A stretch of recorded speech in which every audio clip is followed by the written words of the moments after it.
मूर्तिजापूर तालुक्यातील खरब शिवारात असलेल्या लक्ष्मी बायोकोल कारखान्यास दिनांक 23 एप्रिल रोजी दुपारी अचानक लागलेल्या आगीत बायोकोल कारखान्याकरिता लागत असलेल्या कच्च्या मालास आग लागून लाखो रुपयांचं नुकसान झाल्याचा प्राथमिक अंदाज आहे। मूर्तिजापूर शहरातील व्यावसायिक दिनेश बुब यांच्या मालकीचे खरब शिवारात असलेले लक्ष्मी बायोकोल बनवण्यासाठी आणलेल्या कच्चा माल गुरुवारी दुपारी 2 वाजताच्या सुमारास आगीच्या भक्ष्यस्थानी पडला। अचानक आग लागून हवेमुळे आगीने काही वेळातच रौद्र रूप धारण केले। आग आटोक्यात आणण्यासाठी मूर्तिजापूर, अकोला, दर्यापूर, कारंजा येथील अग्निशमन दलास पाचारण करण्यात आले।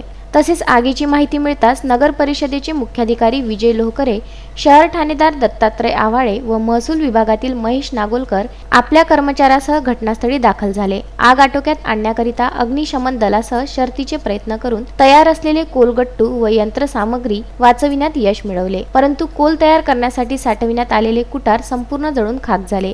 मात्र शर्थीच्या प्रयत्नानंतर अग्निशमन दलाला आगीवर नियंत्रण मिळवण्यात यश आल्यानं पुढील अनर्थ टळला। याकरिता मूर्तिजापुरातील मनोज अग्रवाल, अखिल बुब, राजू अन्सारी, हार्दिक बुब, काजू बुब, राजेश गुप्ता व परिसरातील नागरिकांनी सुद्धा आपल्या परीने प्रयत्न केले।